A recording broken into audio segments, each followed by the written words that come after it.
Hello, and welcome to Tin Horse Restorations. All things Mustang. And, occasionally maybe the odd Pinto, Bronco, Maverick. If it's a horse, we're going to fix it.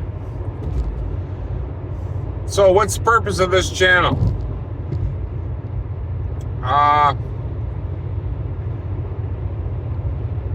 I want to be able to motivate people into the hobby of turning wrenches. I want to share with you my passion for Mustangs and show you that even a guy like me who, hasn't spent his life around cars, doesn't know a lot about cars, doesn't have any particular talents, can still enjoy the hobby at a reasonable price and learn even at my age. So I've been in love with Mustangs since I was 6 years old. I'll quickly tell you the story of how we started, or how I started, and and over the course of more episodes, I'll share with you how that passion has grown. But, my father came to this country from Scotland in 1966. I was 3 years old at the time. And he had $500 in his pocket. He was a machinist. And we didn't have any family here in Canada. So he came here to start a new life, and I'm thankful for that. I've had a very enjoyable life living, in the Toronto area, growing up here, and there's a lot of things that I've been blessed with in my life that I wouldn't have had if my dad hadn't have been brave enough to make that decision. So he worked, he worked a 9 to 5, 8 to 4, whatever it was, did the overtime. And when I was around 6, he took a job at night working part-time to make a little extra money. My mom was working part-time at a pharmacy, and my dad, three days a week, would do prescription deliveries to older people that weren't able to get out and pick up their prescriptions. So I'll never forget my kindergarten year in school. It was late fall, maybe, just before winter set in. And we were driving down Lawrence Avenue, and if you're familiar with the west end of Toronto, we were driving down Lawrence Avenue near Jane Street, going east. I'll never forget it. It's burned in my brain. There's an apartment complex. It's still there on the northwest corner at Jane and Lawrence. And as we approached, the big doors to the underground parking opened up, and out popped a 1969 or 1970. I wasn't smart enough to know the difference back then.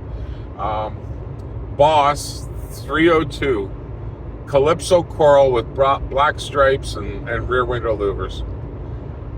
And I was sitting in the back seat of my dad's 68 Impala, and I turned to look out the back window, and I screamed at my dad, "What is that?" And my dad said to me, "Son, that's a Mustang." And that was it. I was hooked. And I've been hooked ever since. I have spent my life, I've owned many Mustangs, I've worked on many Mustangs, and now that I'm getting to that age where I have a little bit more time on my hands, and I realize that, I'm not going to live forever on this planet. I'm going to do the deep dive into the hobby, spend more time working on cars, and share that adventure with you. So, rather than bore you with any more nonsense, you say, well, why are you driving that crappy little, what is this? Toyota Matrix, I think. Oh, this guy's trying to get me killed. What do I do for a living? Well, I've done many things for a living. I've had a lot of success doing a lot of things. But currently, I deliver auto parts for Orangeville Discount Auto, ODA. And right now, I'm on my way back from the warehouse.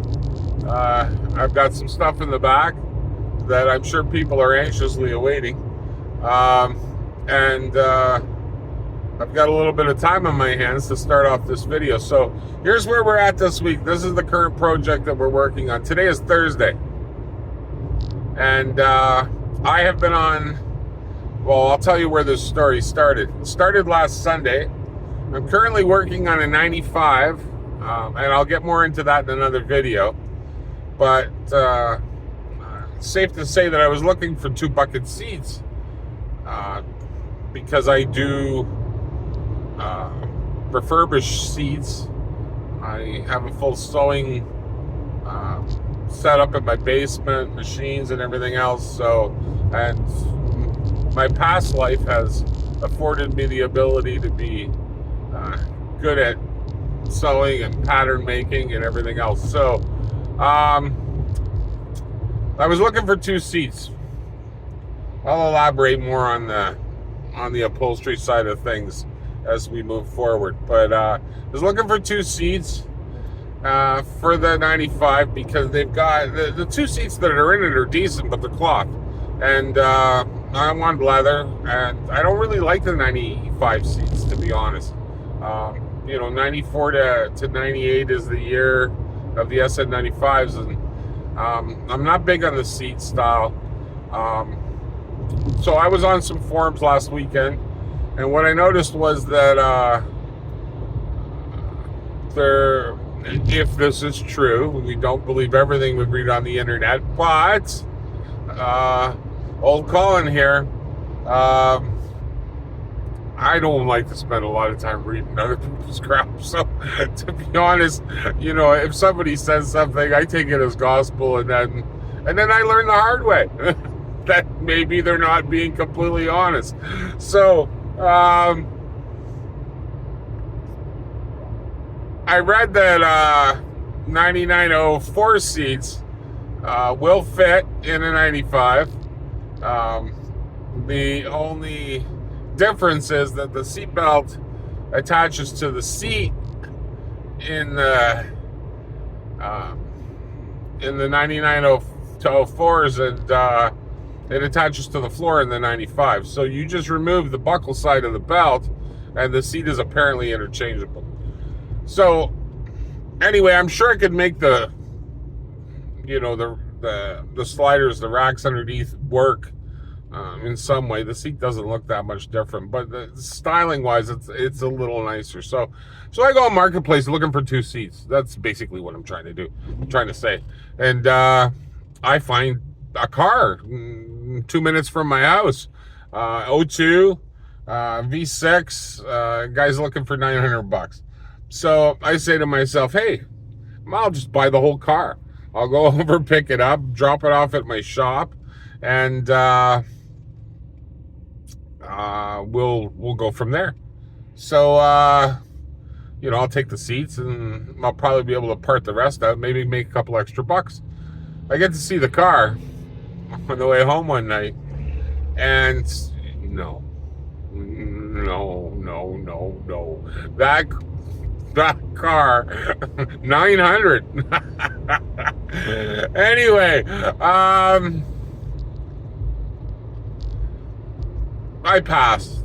I'm not paying $900 for 2 seats, and there wasn't much else there. So,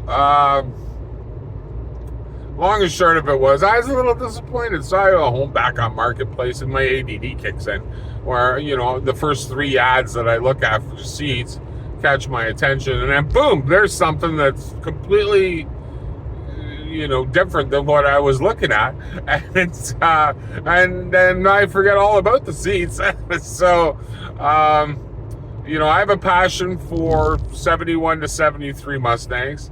I know every nut and bolt, and I've had many over the course of my lifetime, and sure enough, the ads, I guess it's the algorithm or the history or whatever, start popping up to 71 to 73s. And what I learned about Facebook algorithm is that if you just punch 71 to 73 and somebody puts an ad in that says 72, guess what? That doesn't come up until it runs out of 71 to 73 stuff to show you. So the funny part is when I punch in 71 to 73, the first 50 ads, let's say, are all my buddy Wayne selling parts. Wayne is, you'll meet Wayne. Wayne has sold more 71 to 73 Mustang parts than anybody I know. And he's still got a huge inventory of parts. So if I ever need anything, I just call Wayne. I'm sure he's got it someplace in the many locations that he stashes things, including 3 or 4 cars that he probably has. So,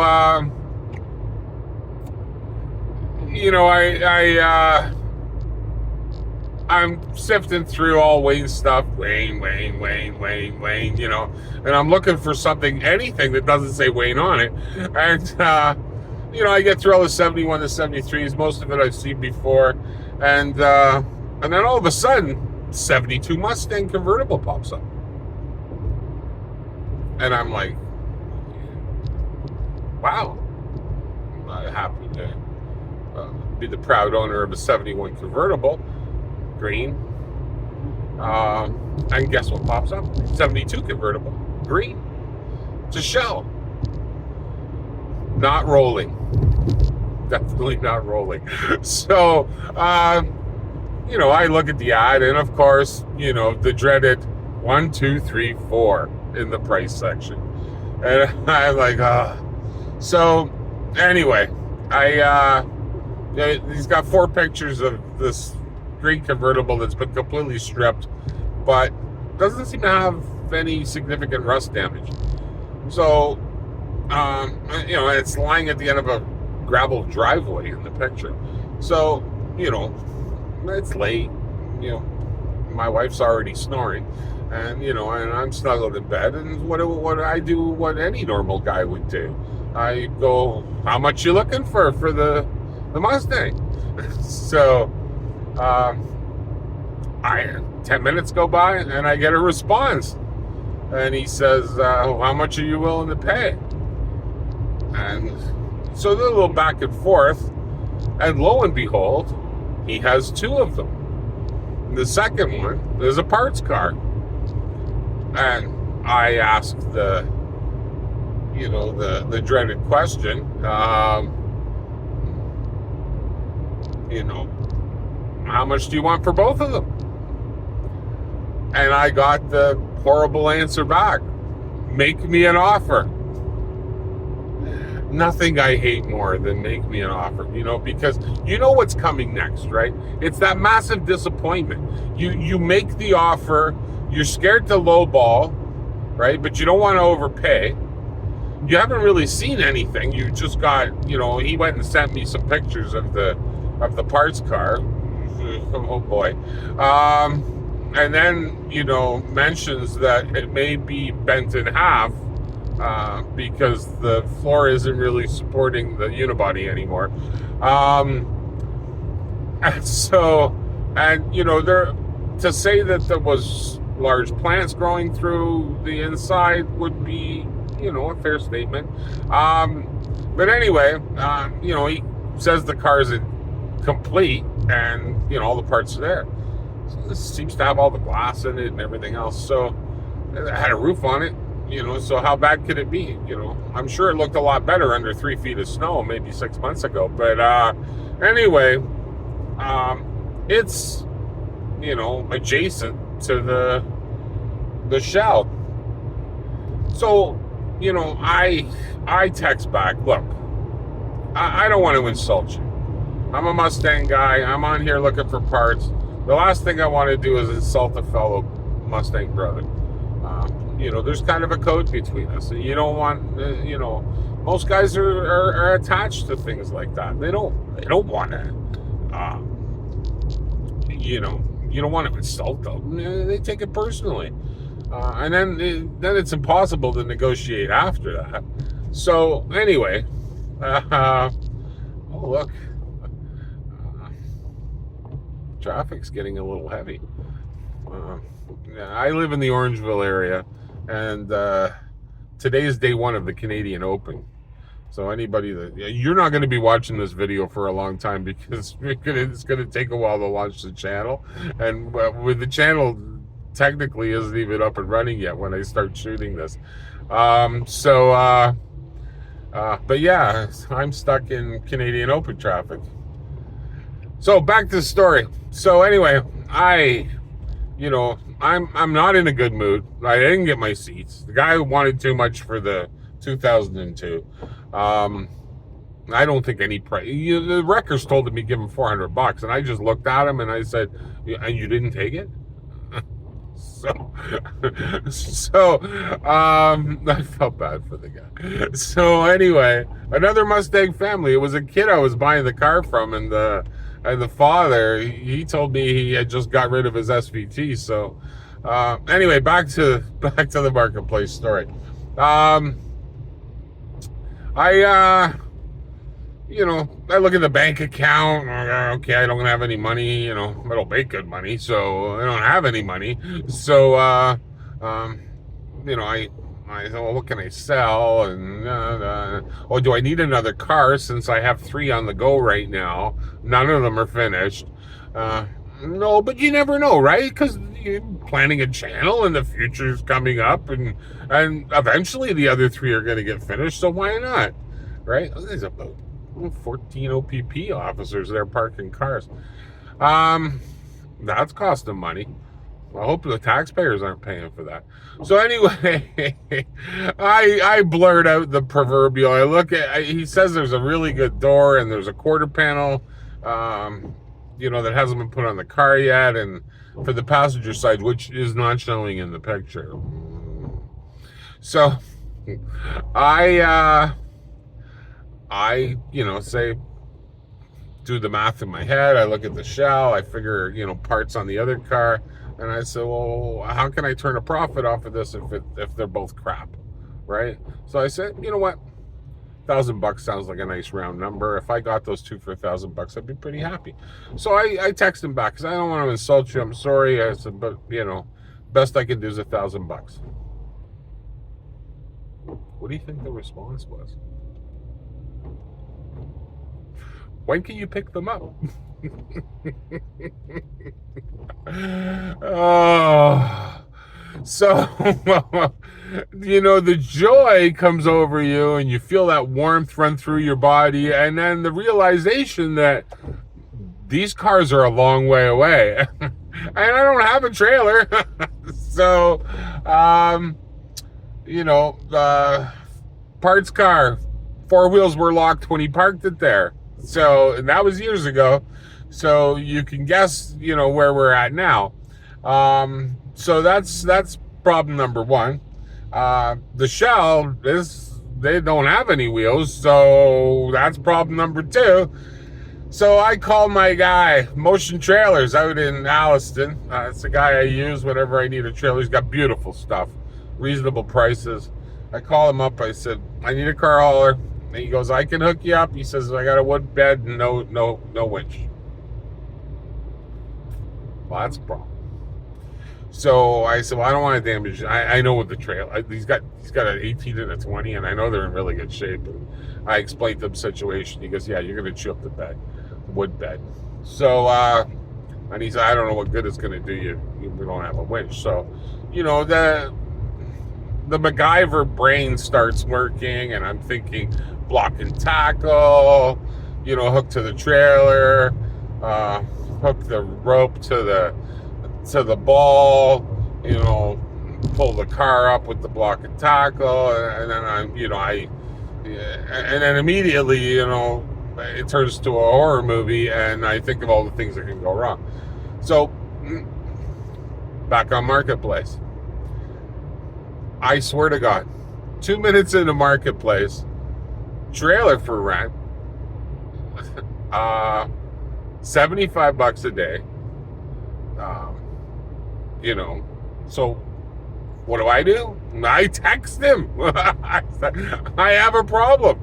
So, he's got pictures of the trailer, and guess what's on the back of the trailer in the pictures? A Mustang. So perfect. So I call the guy. I just give him my phone number. I text him. Give him my phone. I need to talk to you. You're going to save my life. So he calls me right away.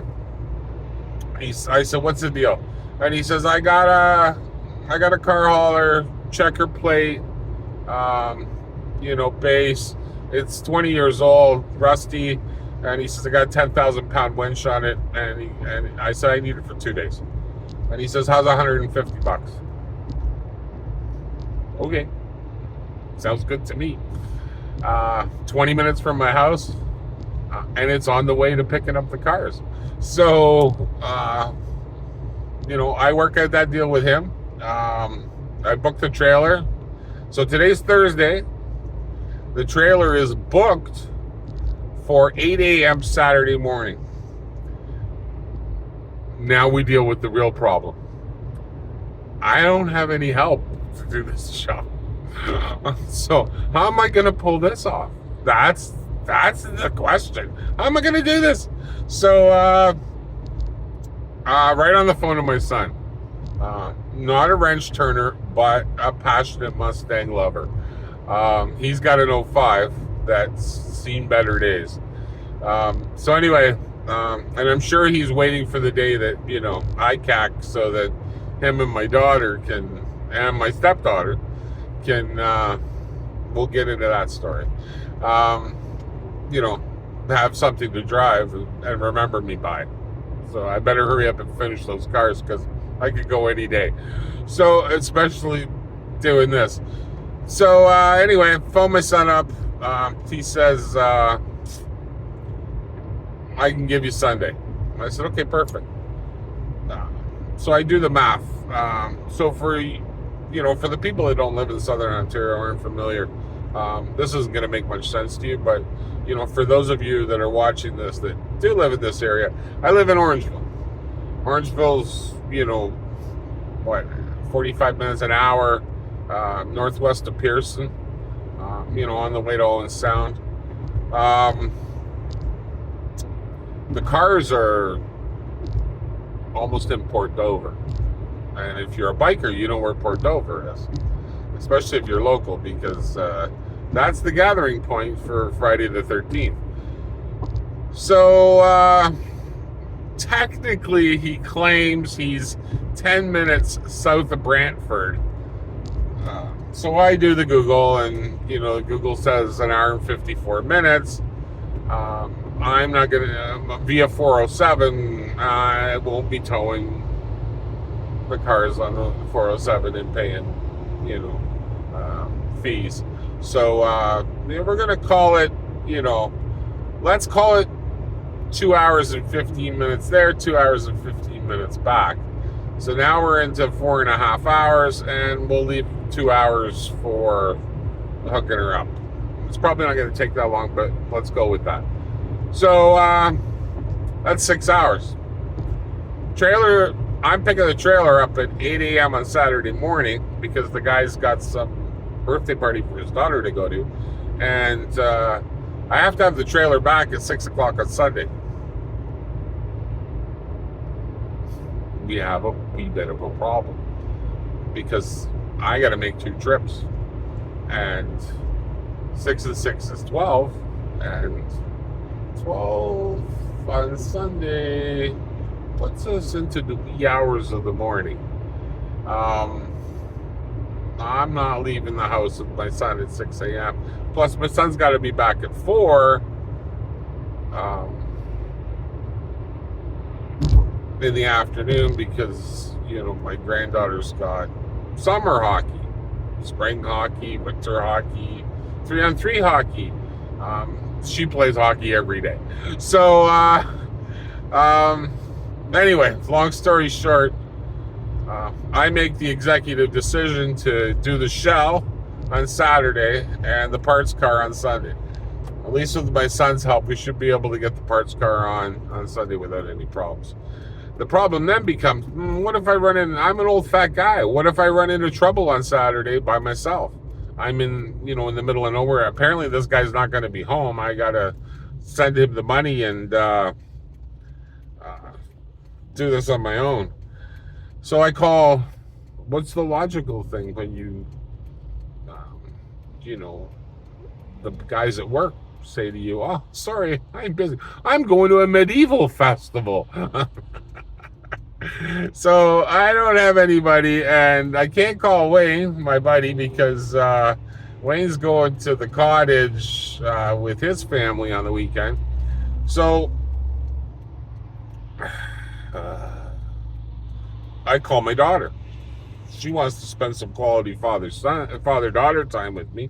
So I go, I have a 1-year-old grandson who, it's his birthday in a couple of days, and that kid is the joy of my life. I'm telling you, this smile on his face. Anyway, I leverage the father-daughter time, and I say, hey, you know how you wanted to spend some quality time with me? What are you doing Saturday? I need some help. And of course, there is some massive, first birthday celebration planned with the in-laws. We're doing ours tomorrow on Friday with her. So that didn't work. My stepdaughter, who my son's 40, by the way, and my daughter's 36. So or about to be 36. Her birthday's just a couple weeks away. So what am I left with? My stepdaughter is boyfriend, great with a wrench. It's actually a hydraulic mechanic. He's working his apprenticeship. Unfortunately, he's 16 hours away in Thunder Bay right now, and she's not home for the summer. So, since this entire week has been top secret from the wife, she only knows that I'm going to be really busy on Saturday and Sunday and divorced on Monday. So, what am I left with? I'm left with, I got to do this on my own. So that's where we're at. So it's Thursday. I got the trailer booked. I got the cars all sorted out. The guy sent me pictures this morning. He weed whacked the 4-foot bushes that were growing through the floor, and so he sent me some decent pictures. Looks like it's all ready to go, and it'll haul up on the trailer fairly easy. I'm thinking the shell doesn't weigh much, so I think we're good to go. I'm gonna cut away right now. The next time you see me on this video, it will magically be Saturday morning. I gotta pick a trailer up at 8 a.m. So I will see you in 2 days, which for you is going to be a few seconds. So before I leave, because I'm almost back in the shop, I got parts in the back. I'll just tell you what the plan is with this channel. Really quick. I know I don't do anything quick. Plan for the channel is I'm going to be your motivation to turn a wrench in, and there are still ways to enjoy this hobby, enjoy Mustangs, enjoy other cars, and you can do it on the cheap. And I'm not going to be the guy, there's things I do well, there's things I don't have a clue about. In my 95, I looked in the motor and there was things I didn't even know what they're called. I don't even know what they are. So, I know the basics. I can take a motor apart. I can I'm good at sheet metal. I can put a patch on anything, and I certainly, due to my past history, could sew just about anything. So, there'll be certain things that I'll be. You can watch me in the process, and I'll show you how to do it. And on the other stuff, I'm going to do something a little different for YouTube. I'm going to refer you to the people I watch on YouTube and where I've learned to do a lot of the things that I do. I mean, one of my favorite channels is a fellow Canadian up here, Fitzy. Fitzy can make a little metal patch for just about anything and seamlessly do it. I mean, we've got some other great Canadian YouTubers too. I'm a huge fan of Half-Ass Customs, and if you notice here today, I got my Jap Hands hoodie on. There you go. Love Jap Hands. Guy's a master in sheet metal. Some of the other channels I watch Puddin' for the entertainment. Morsky's a little dry for me, but I give him credit. He's done well for himself. What else? I reluctantly do Gas Monkey. I love Coffee Walk with Dennis. I think Dennis is a great guy. I love watching him, buy those cars, and I'm sure there's a couple more that I watch. I know there's other Canadian channels. I'm trying to get into D-Boss Garage, so and watch him, but to be honest, it's a little over my head. You start talking about LS swaps and everything, and you might as well be talking about the DNA structure of an iguana. I don't know anything about that stuff. But anyway, first and foremost, if I can't show you how to do it, I'm going to point you in the direction of someone who can. I'll be giving you links to other videos to watch, and I'm going to share with you some stories. I'm going to try and be a little funny at times, and hopefully entertaining. I don't know where this is going to go. I don't know how successful it's going to be, but I'm going to give it a shot. And if you're going to hang in there on the episode with me, I'd really appreciate it, and I look forward to hearing from everybody. Don't take shots at me if you don't like how I do something or something like that. I'm a sensitive guy. I'm not interested for the normal, internet rhetoric. That's something that doesn't interest me whatsoever. I'm a friendly guy. I want to be positive with everybody. Let's keep it positive, and let's build this hobby together. Okay. So next time you see me, I'll probably be picking up a Timmy's on Saturday morning before I head down. If you're American watching this, you might not know what that is, but basically it's the fuel for all human consumption. In Canada, right? Can't do anything without the Timmy's. All right, so I'll see you soon. Bye.